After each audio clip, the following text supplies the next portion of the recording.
Good morning. This week, we celebrate Earth Day. Happy Earth Day. But what does this mean? From one perspective, the earth is a wonderful place to cultivate a calm spirit, to understand universal principles, and to exercise mindful actions. It offers clues about balance and the middle way, free from attachment.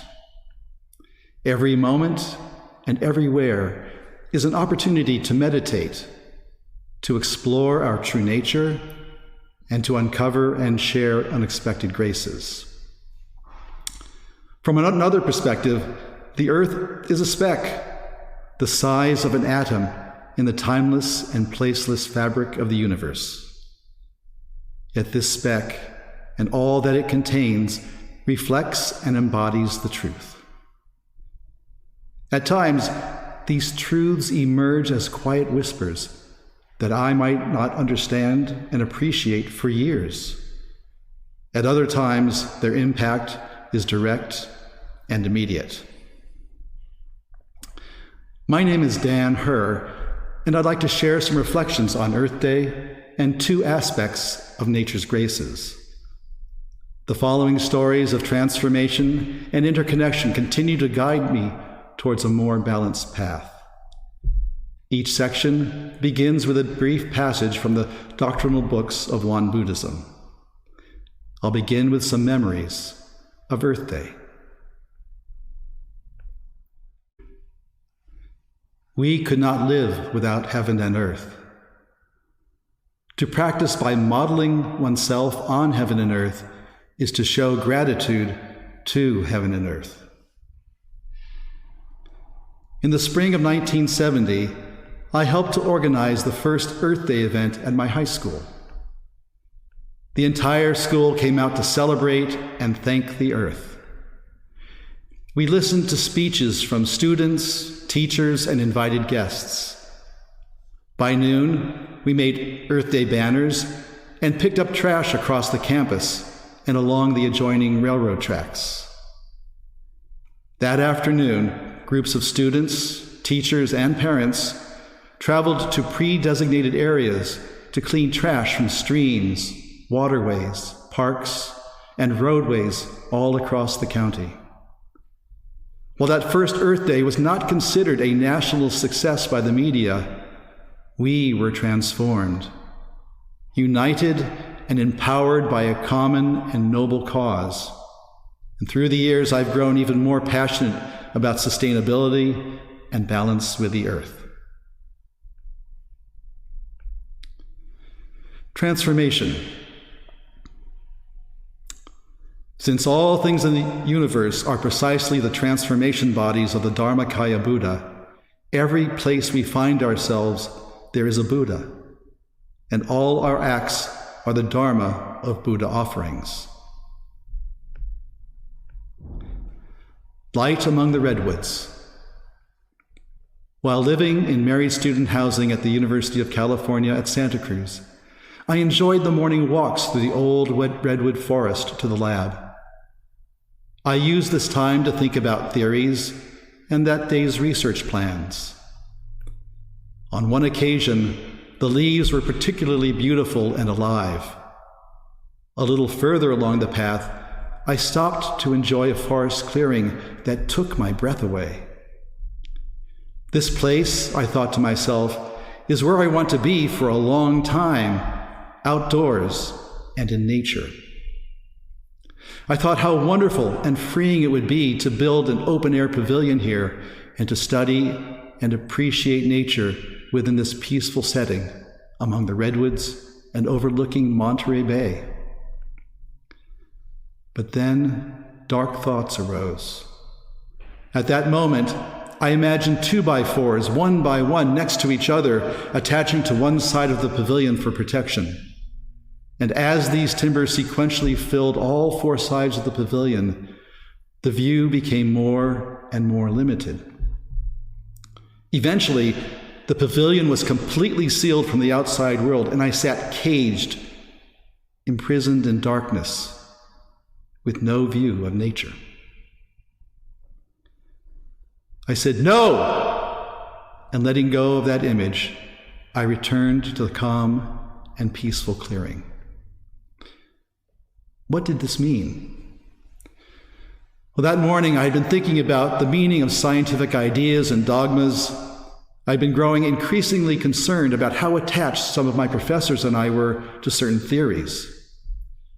While models may provide some sanctuary of perceived understanding, I now know that at best they represent only approximations of the real world.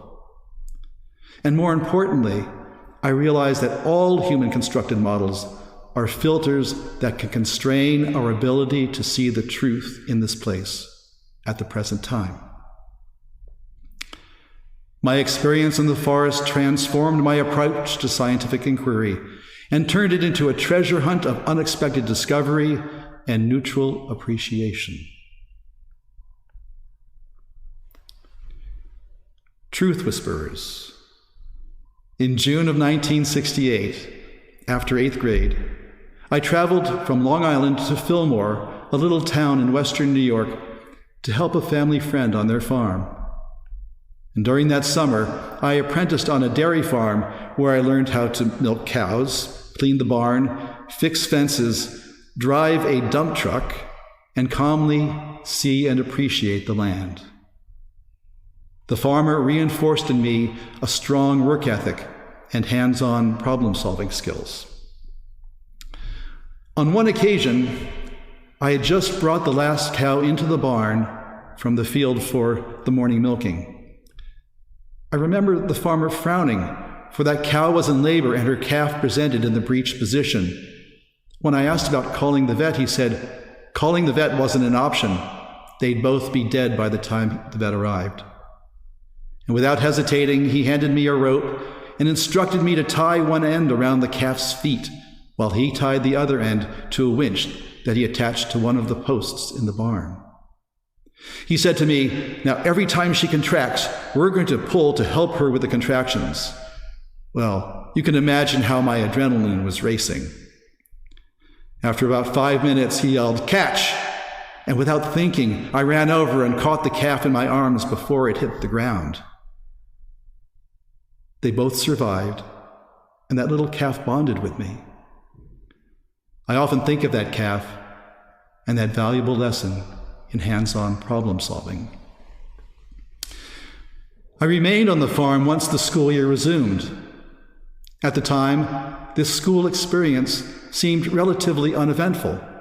I met some wonderful teachers and the students and deeply appreciated their friendship and hospitality, their wholesomeness, and their quiet graces for this teenage visitor from Long Island. Upon returning home, I observed several of my other teenage friends had changed. They now pursued more unhealthy paths and behaviors. Some classmates experimented with addictive and psychedelic drugs. And while we remained friends, I realized that I faced a choice, and ultimately I chose another path. What does this mean? The farm and high school experiences provided quiet awakenings that led to profound transformation in my life over many years. For me, each transformation is like a mini rebirth, a new beginning with new awareness and opportunities. Interconnection. Interconnectedness through a single vital force means that all living beings in this world form a single household and a single family. The Chickadee Connection.